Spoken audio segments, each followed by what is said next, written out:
Hi, Jim Thompson again, and I want to welcome you to this part two of Endless Referrals from Your Clients. I've got a lot to cover, and I'm going to, as I promised in the other webinar, keep it right around 30 minutes. So without going any further, let's just jump right in and start talking about getting referrals from your clients. I want to ask you a question, and I put it up there is, do you have an obligation to ask for referrals? And I want you to think about it this way. You are the best attorney there is.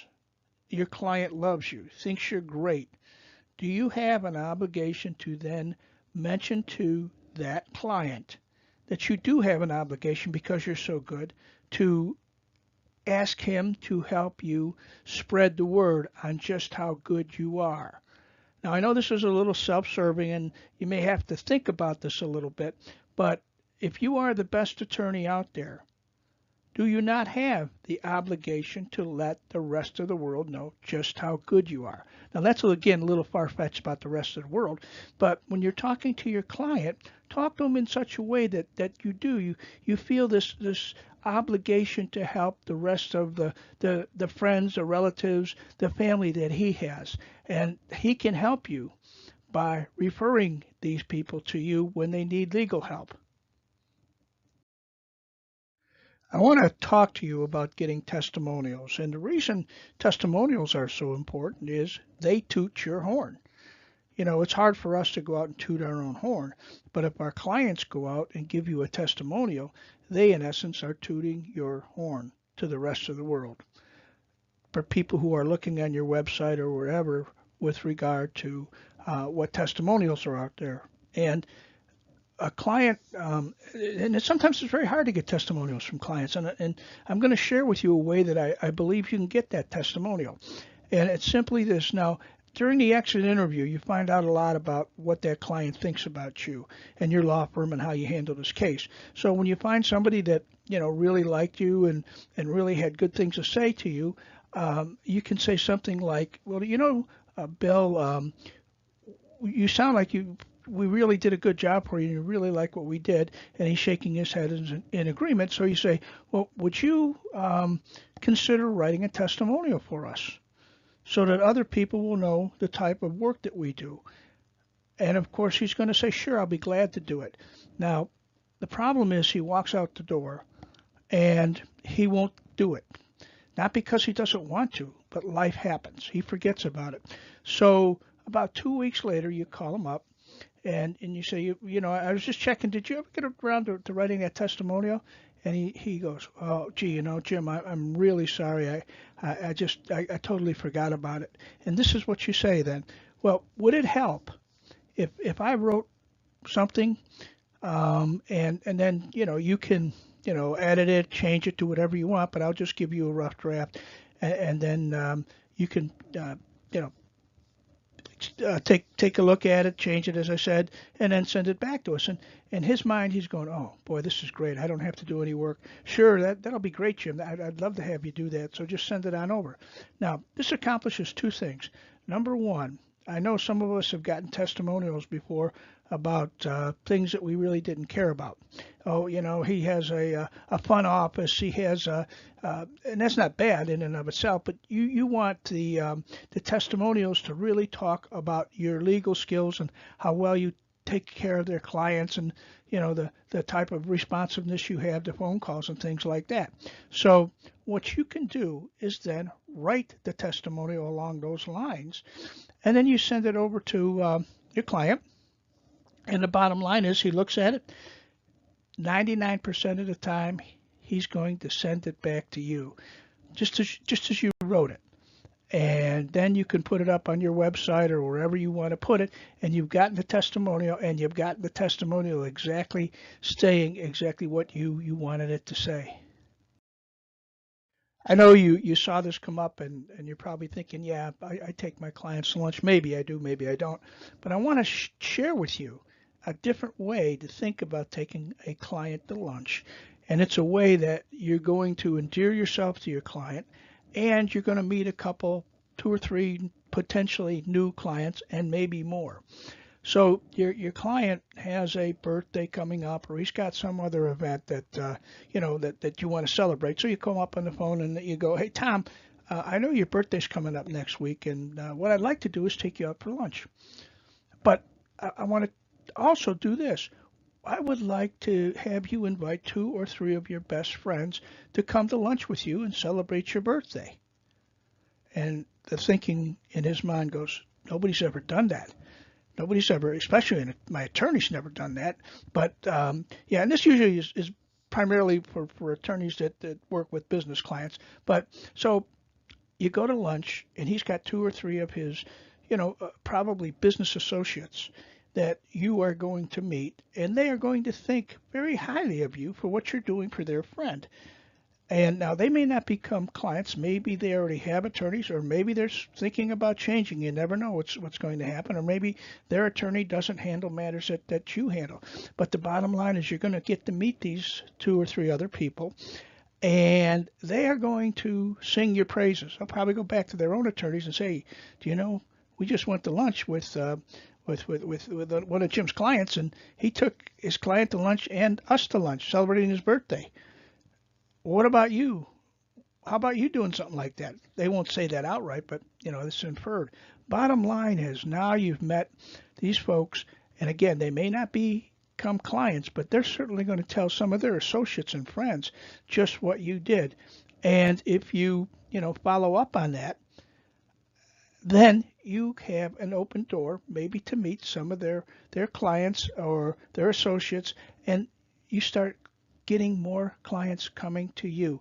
Now, is that a referral? It depends on where you want to look at it, but it certainly is, because what is a referral? A way to generate clients coming into your practice. The other thing there is to teach.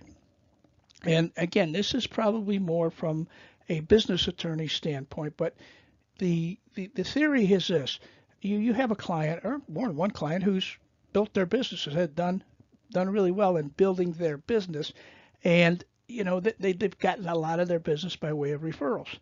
So you go up to them, and one of your clients, or one of the clients that you have that's done this, and you say, "I've watched how you built your business, and I'm trying to build my law practice, and you've done a fantastic job of building your business, and I noticed that it was in large part referrals.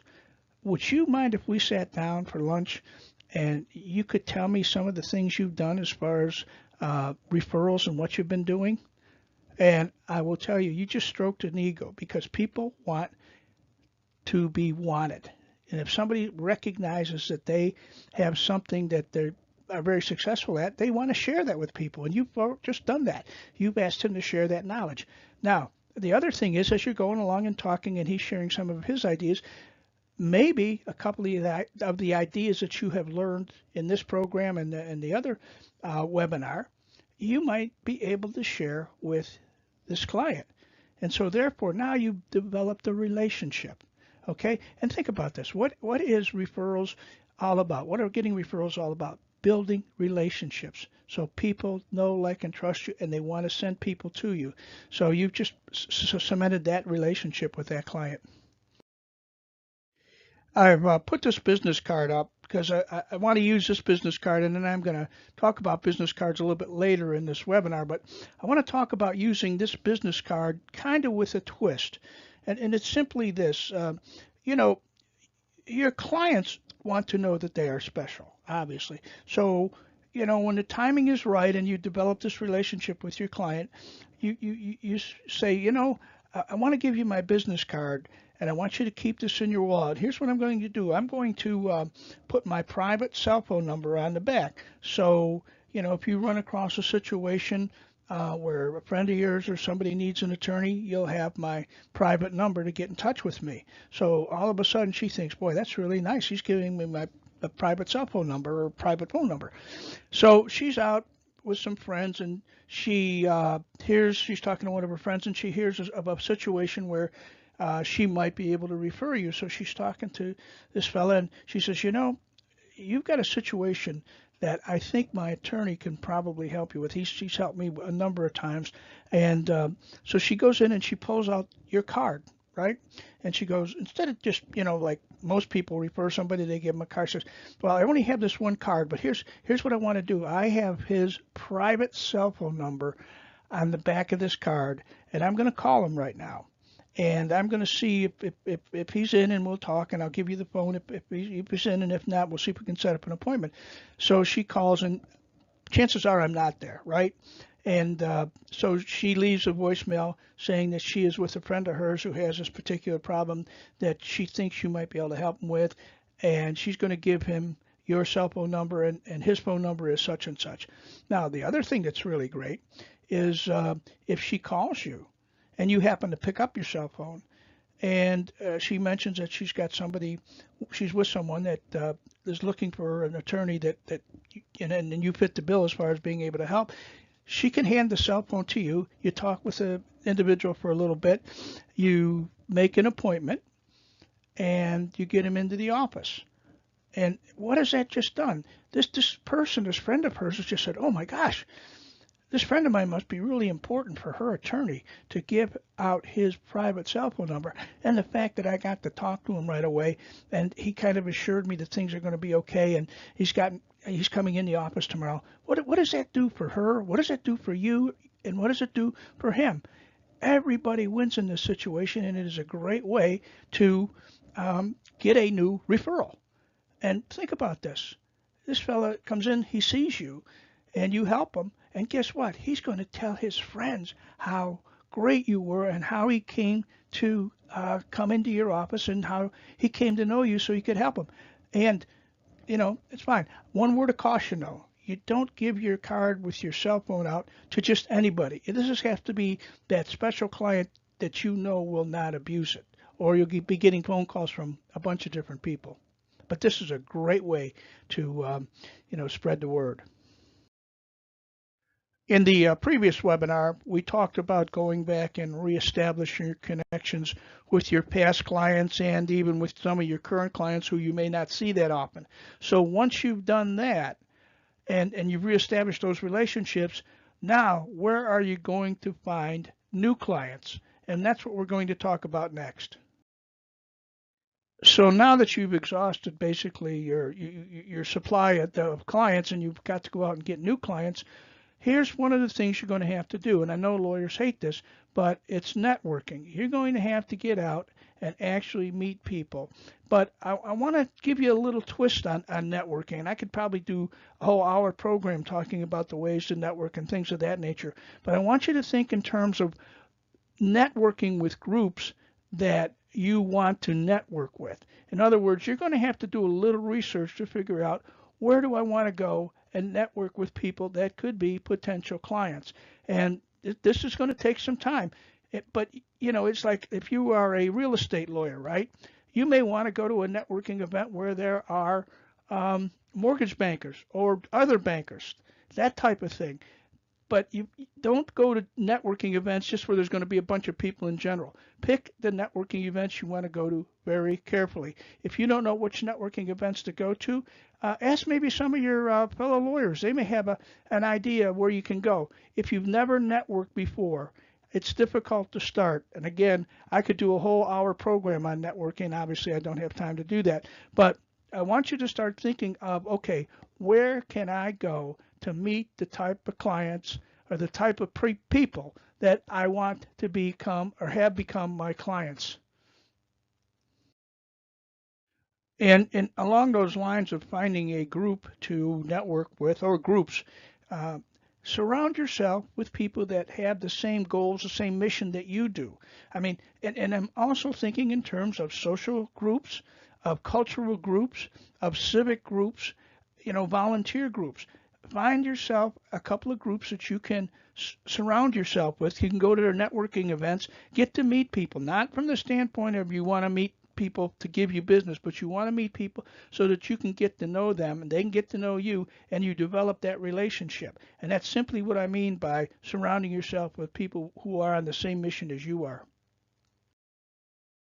I mentioned this in the previous webinar about meeting someone for coffee, and this is after you've met someone, say at a networking event or a party or wherever, but you've met somebody new and you want to see whether or not there can be a relationship that will develop. And probably the best way to find that out is to have coffee with someone. And the reason I say coffee is it's fairly reasonable, it's fairly cheap, and you've got basically probably a time guideline of a half hour where you can meet. So you have coffee in the morning, and at say 8 o'clock or 8:30, and then both of you have to get back to work.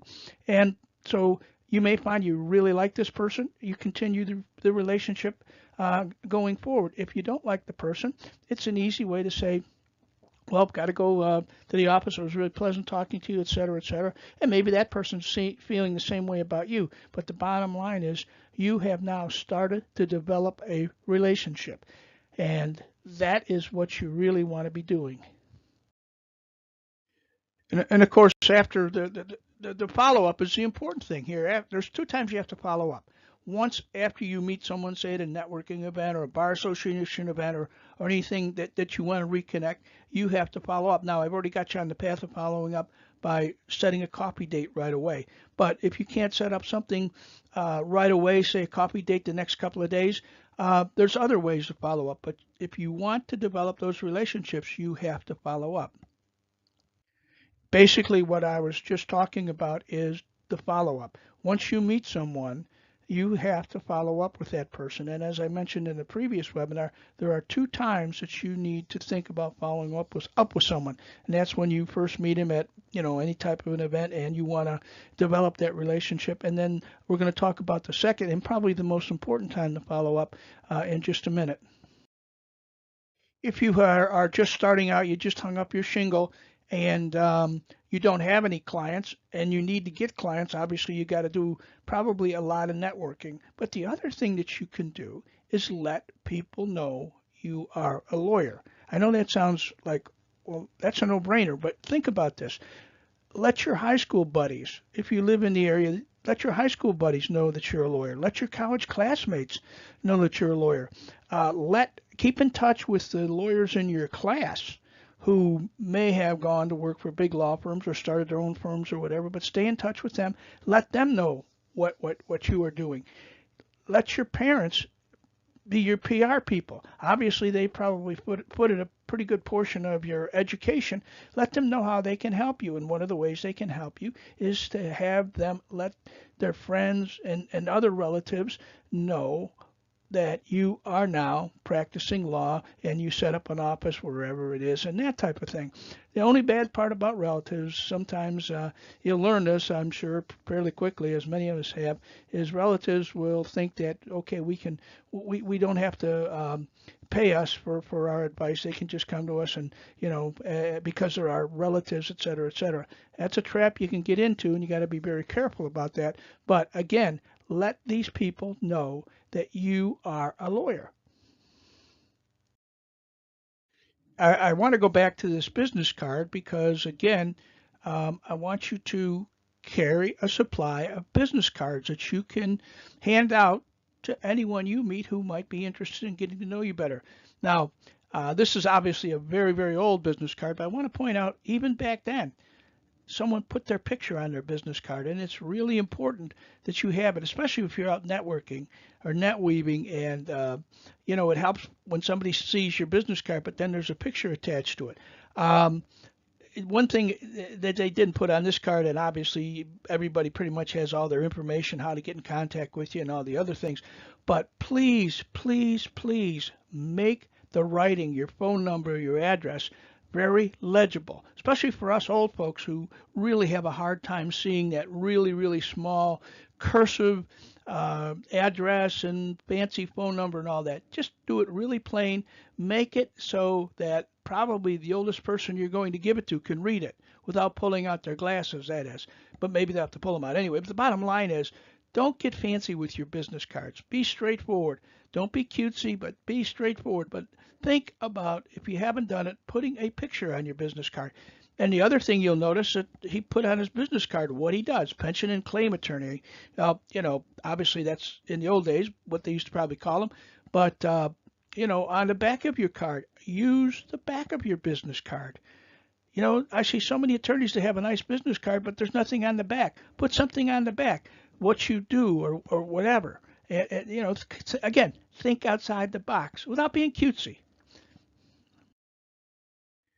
One of the things I see very much overlooked, if you have office staff, if you have a receptionist, if you have a paralegal, teach them how to market for you. Let them become referral ambassadors.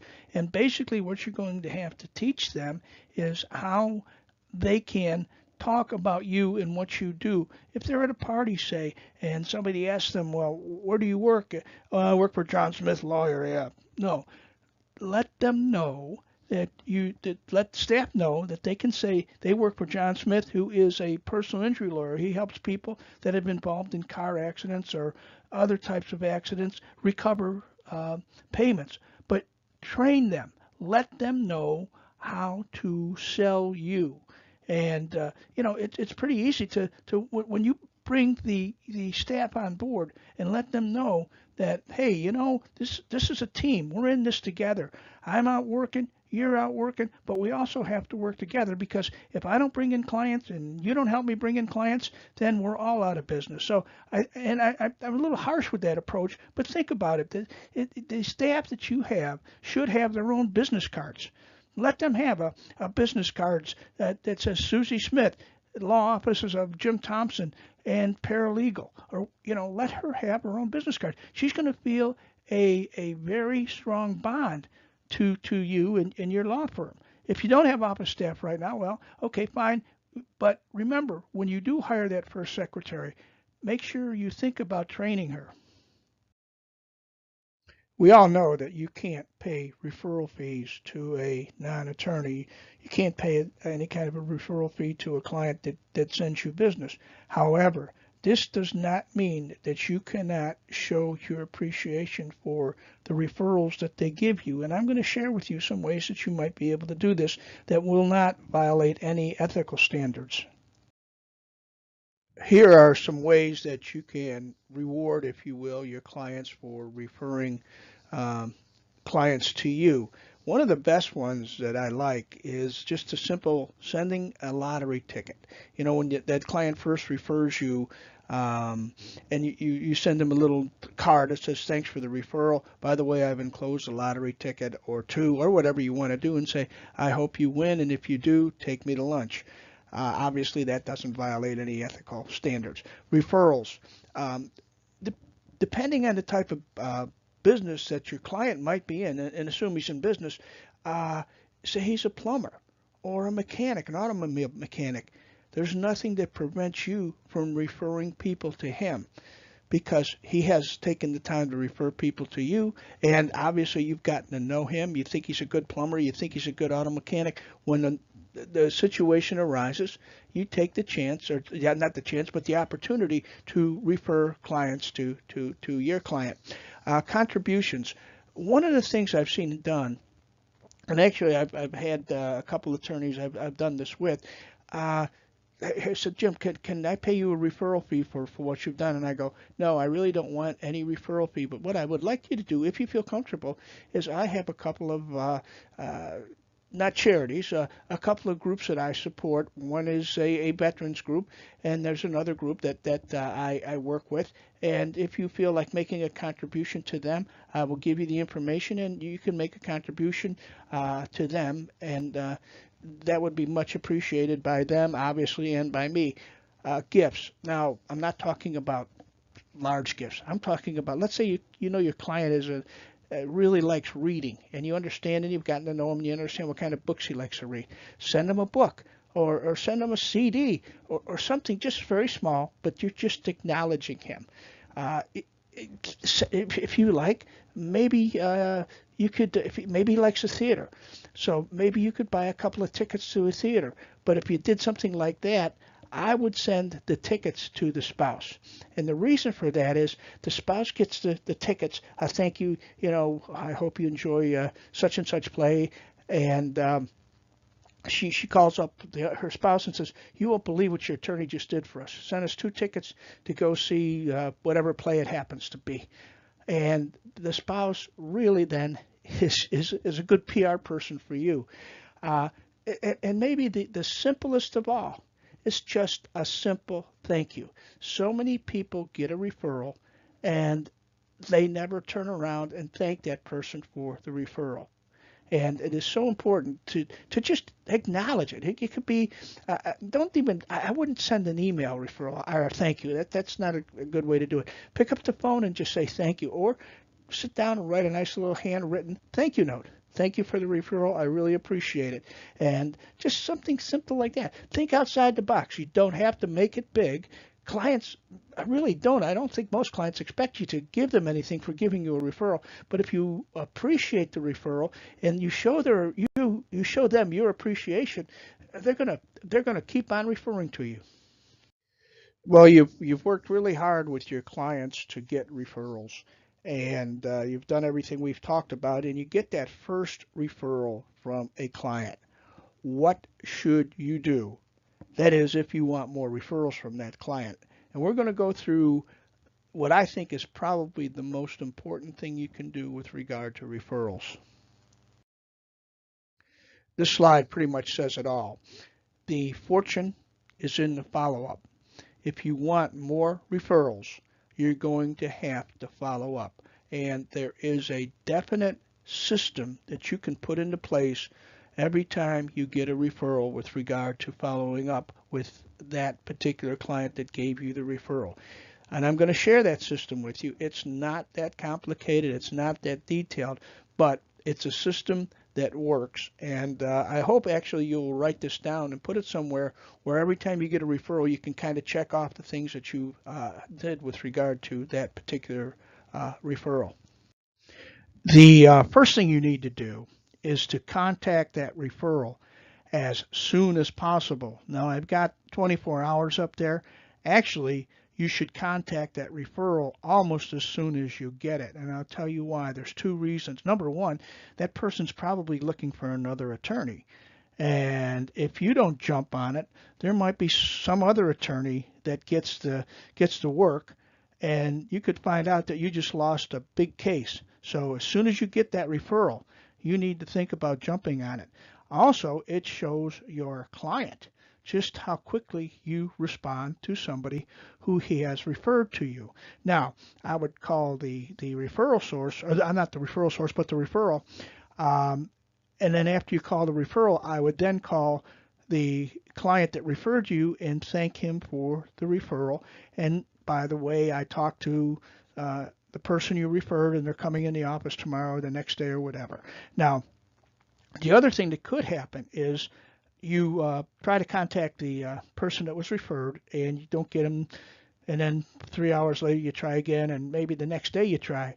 After you've tried, say the second day, call your referral source and say, I've tried to call the person you referred, and they're just not responding or calling me back. And the person might say, the person that referred you might say, well, let me get in touch with him and find out what's going on. Or he may say, I forgot to tell you he's on vacation for a week, so at least you've left a voicemail and he knows that you've called, something of that nature.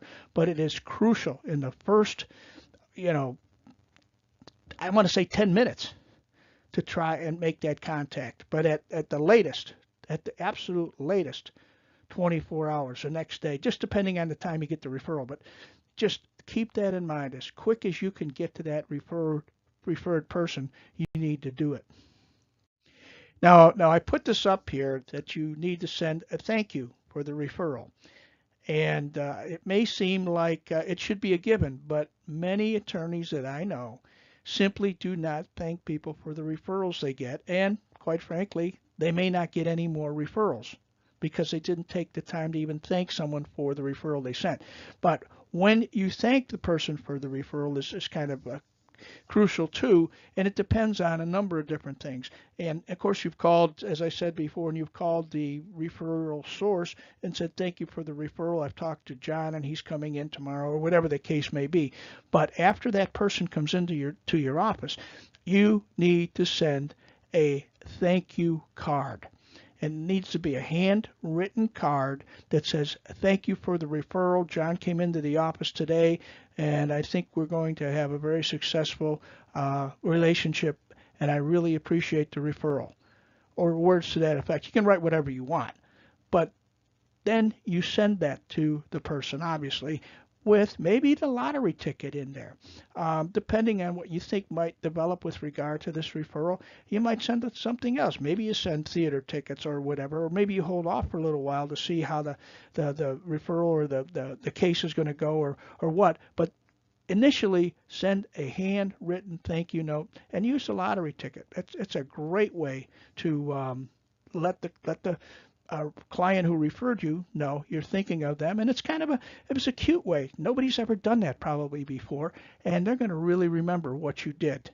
And maybe they will win the lottery. Who knows? But the bottom line is you're going to be remembered for doing that. I just wanted to share with you a sample of a thank you for referral card that I've seen, and you can order cards like this if you want. But the point here is you've got this card, or just take a regular note card that says thank you on it and just hand write it out. The key here is the handwritten note because nobody does it and you're going to be remembered. Let me ask you this. When was the last time you got a handwritten thank you note? Probably, maybe never. And if you've gotten one, how did that affect your thought towards the person that sent it? I want to share with you something that's very important, and very few people, attorneys, and everyone else, just not just attorneys, fail to do it, and that is to follow up with the referral source, even if the referral did not turn out to be a good referral for you.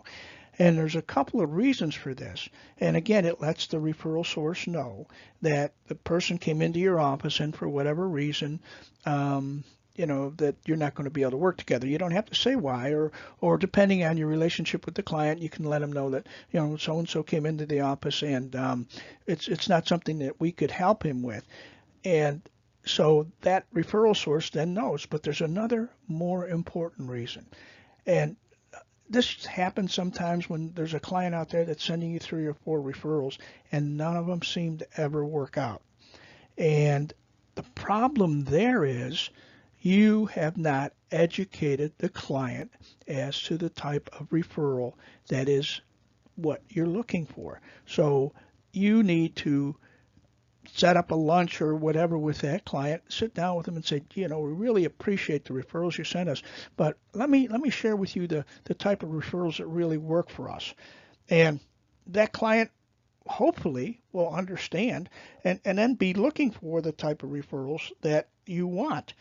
And he's got somebody that's really ready to refer you, sending you a lot of referrals. Why not take the time to educate that person?